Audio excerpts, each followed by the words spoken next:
एक भी कांग्रेसी कानून छूटा तो सुरक्षा चक्र टूटा।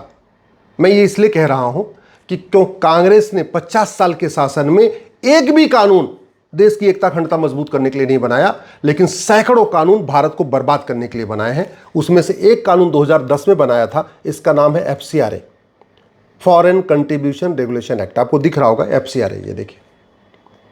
यह कानून बनाया गया था अलगाववादियों को फंडिंग कराने के लिए। यह कानून कांग्रेस ने 2010 में बनाया था जिहादियों को फंडिंग कराने के लिए। यह कानून बनाया था माओवादियों को फंडिंग कराने के लिए, नक्सलियों को फंडिंग कराने के लिए। यह कानून कांग्रेस ने बनाया था लब जिहाद की फंडिंग कराने के लिए, लैंड जिहाद की फंडिंग कराने के लिए, ड्रग कारोबारियों को फंडिंग कराने के लिए। यह कानून बनाया था धर्मांतरण कराने वाले जिहादियों और मिशनरियों को फंडिंग कराने के लिए। कांग्रेस ने यह कानून बनाया था भारत में अराजकता फैलाने के लिए, सनातन धर्म को खत्म करने के लिए। और दुर्भाग्यवश यह कानून आज भी चल रहा है। हालांकि पिछले 10 वर्षों में सरकार ने इस कानून में कुछ बदलाव किए हैं, लेकिन कानून ये इतना घटिया है कि वो काम नहीं कर रहा है। इस कानून को पूरी तरीके अगर हम खत्म नहीं करेंगे तो फंडिंग नहीं बंद होगी, और फंडिंग अगर नहीं बंद होगी तो भारत बर्बाद हो जाएगा। छांगुर जलालुद्दीन को 500 करोड़ की फंडिंग आई है उसके NGOs को। कैसे आई है? इसी कानून के जरिए। कानपुर में पत्थरबाजों को करीब 55 करोड़ आया था, इसी कानून के जरिए। कश्मीर के अलगाववादियों की फंडिंग इसी कानून के जरिए। मणिपुर के कुकी आतंकवादियों की फंडिंग इसी कानून के जरिए। ये घटिया कानून जब तक खत्म नहीं होगा तब तक विदेशी फंडिंग नहीं बंद होगी, और फंडिंग नहीं बंद होगी तो जिहाद नहीं बंद होगा, मजहबी उन्माद नहीं बंद होगा, लब जिहाद नहीं होगा, धर्मांतरण जिहाद नहीं रुकेगा। आप जानते हैं लब जिहाद की एक लब जिहादियों को 5 से 15 लाख दिया जाता है। SC ST की बेटी है तो 5 लाख रुपए मिलेगा लब जिहाद करने पे। OBC की बेटी है, यादव पटेल की बेटी है, 10 लाख रुपए मिल रहा है। ब्राह्मण क्षत्रिय वैश्य की बेटी है, अग्रवाल की, जैन मारवाड़ी की बेटी है, सिख की बेटी है, 15 लाख रुपए मिल रहा है। फंडिंग कहां से आ रही है? FCRA के जरिए। जो रोहिंग्या बांग्लादेशी घुसपैठिए हैं, पाकिस्तानी घुसपैठिए हैं, इनको झुग्गी बना के सेटल करने के लिए फंडिंग होती है। एक घुसपैठियों को 2 से 3 लाख रुपए मिलता है। फंडिंग कहां से आ रही है? FCRA के जरिए। एक धर्मांतरण कराने पे फंडिंग हो रही है, और धर्मांतरण का रेट है वो भी कास्ट वाइज है। दलित का है इतना, OBC का इतना है, अगड़े का इतना, ब्राह्मण का है इतना। सब ज़्यादा रेट ब्राह्मण क्षत्रिय का है। ये ब्राह्मणों से जो जलते हैं उसी कारण सबसे बड़ा रेट भी ब्राह्मणों का लगा रखा है इन्होंने। फंडिंग कहां से आ रही है? FCRA के जरिए। माओवादियों की, बस्तर के माओवादियों की फंडिंग FCRA के जरिए।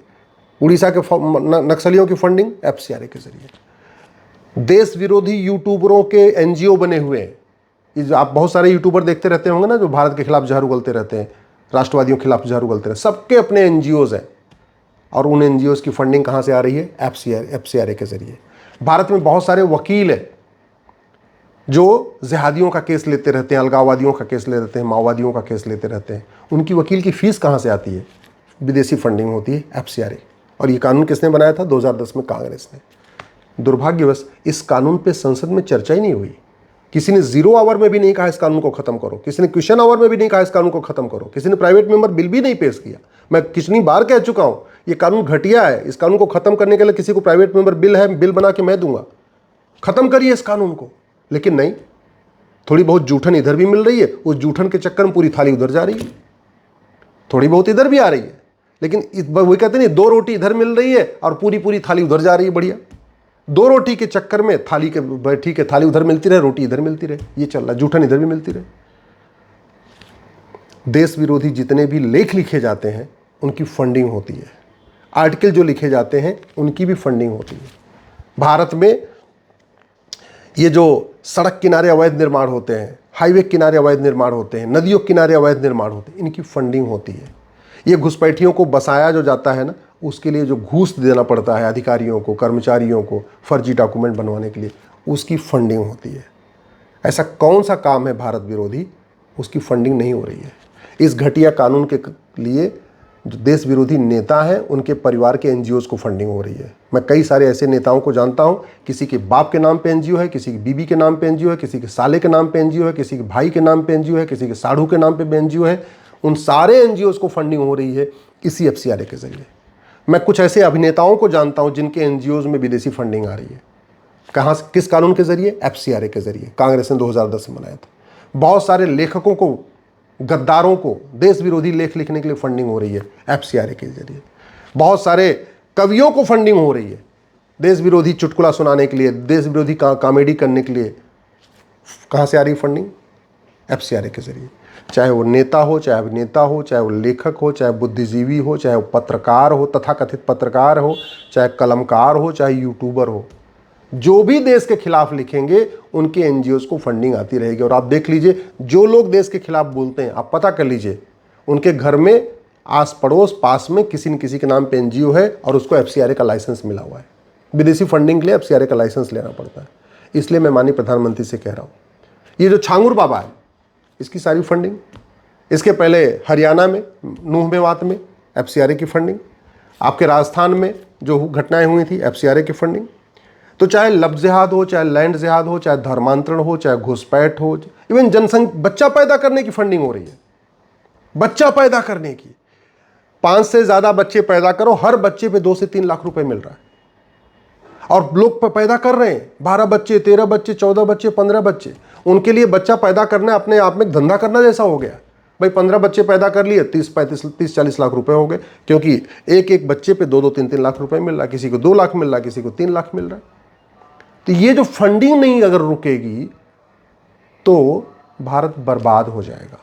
इसलिए मैं अपने सभी राष्ट्रवादी विचारकों से कह रहा हूँ, सभी नेताओं से कह रहा हूँ, सभी सांसदों विधायकों से कह रहा हूँ, आप इस बात को समझ लीजिए, अंग्रेजों ने एक भी कानून भारत के हित में नहीं बनाया था। अंग्रेजों ने 100% कानून भारत को लूटने और बांटने के लिए बनाया था, भारत को गुलाम बनाने के लिए बनाया था। और वैसे ही कांग्रेस ने 50 साल के शासन में एक भी कानून भारत को मजबूत करने के लिए नहीं बनाया। या तो लूटने के लिए बनाया भारत को, या बर्बाद करने के लिए बनाया, सनातन धर्म को कमजोर करने के लिए बनाया। 2-4 बिल तो आपको पता है, वायलेंस बिल के बारे में आप पता है आपको, और 2-4 के बिल वाले। लेकिन मैं कह रहा हूं 100% कानून। उदाहरण के लिए आपको मैंने बताता हूं, जिन्ना वाले वक्फ एक्ट से टोटल जमीन पे कितना लैंड जिहाद हुआ था? 50,000 एकड़। नेहरू वाले कानून से और बाद में जो इंदिरा ने बदला, मनमोहन ने बदला और नरसिम्हा राव ने बदला, जमीन कितनी पहुंच गई? 40 लाख एकड़। यानी जिन्ना के कानून से 50,000 एकड़, कांग्रेस के कानून से 40 लाख एकड़, यानी 80 गुना जमीन बढ़ गई। ऐसे कितने आपको एग्जाम्पल बताऊं? प्लेस ऑफ वर्शिप एक्ट बनाया, गुलामी के निशान कंटिन्यू रहे। माइनॉरिटी कमीशन एक्ट बनाया, धर्मांतरण को प्रमोट करना है और हिंदुओं को आपस में बांटना है। पहले हिंदू हिंदू ही होता था, जैन भी हिंदू होते थे, बौद्ध भी हिंदू होते थे, सिख भी हिंदू होते थे। माइनॉरिटी कमीशन एक्ट बना के जैन को माइनॉरिटी बना दिया, बौद्ध को माइनॉरिटी बना दिया, सिख को माइनॉरिटी बना दिया, हिंदुओं को आपस में बांट दिया। तो अंग्रेजों ने जितने भी आप कांग्रेस का कानून उठा के दीजिए, या तो उन्होंने गुलामी के नाम जारी रहे इसके लिए कानून बनाया, गुलामी के निशान चलते रहे इसके लिए कानून बनाया, गुलामी की कुरीतियाँ चलती रहे इसलिए उन्होंने शरीयत एक्ट को बदला नहीं, गुलामी की कुप्रथाएं चलती रहे इसके लिए उन्होंने कानून बनाया, भारत को में जिहाद फैले, मजहबी उन्माद फैले इसलिए पर्सनल लॉ बोर्ड बनवा दिया, दुनिया की सबसे बड़ी जमात का हेडक्वार्टर भारत में बनवा के और उसको खूब प्रमोट किया, खूब आगे बढ़ रही। आप एक बार गूगल करिएगा, biggest Jamaat of the world. ये जो biggest Jamaat of the world है ये कांग्रेस की देन है, कांग्रेस के ही सहयोग से फली फूली और 150 देशों में फैल गई है। आज भी उसका हेडक्वार्टर भारत में है। दुनिया के सबसे ज़्यादा मौलवी भारत में है, वो कांग्रेस के बनाए गए कानून के कारण है। दुनिया के सबसे ज़्यादा मदरसे भारत में खुल गए हैं, वो कांग्रेस के द्वारा बनाए गए कानून के कारण है। दुनिया के सबसे ज़्यादा मज़ार दरगाहें भारत में बन गई, हालांकि हराम है मज़ार दरगाह बनाना। वो क्यों? क्योंकि हमने कानून को बदला ही नहीं। दुनिया में सबसे ज़्यादा विदेशी फंडिंग भारत में हो रही है, क्यों? एफसीआरए के कारण। अगर भारत को बचाना है तो केवल अंग्रेज़ों का नहीं बल्कि कांग्रेस के भी 100% कानूनों को ख़त्म करना पड़ेगा। अंग्रेज़ों के अभी भी 222 कानून अभी भी चल रहे हैं। मैं माननीय प्रधानमंत्री जी को धन्यवाद देता हूँ, उन्होंने लगभग 1,500 अंग्रेजी कानून ख़त्म किए, लेकिन अभी 222 कानून चल रहे हैं और वो बहुत ही खतरनाक कानून है अंग्रेज़ों वाले। उनको ख़त्म करना ही जितना जल्दी ख़त्म हो जाए उतना भारत सुरक्षित रहेगा। और वैसे ही कांग्रेस के द्वारा बनाए गए 100% कानून, 100% कानून भारत के खिलाफ बने हैं, भारत के विरोध में बने हैं, या तो हिंदुओं को बांटने के लिए बने हैं, या तो देश को लूटने के लिए बने हैं, या सनातन धर्म को बर्बाद करने के लिए बने हैं। और जब तक वो कानून ख़त्म नहीं होंगे कांग्रेस के, तब तक भारत बचेगा नहीं, भारत सुरक्षित नहीं होगा।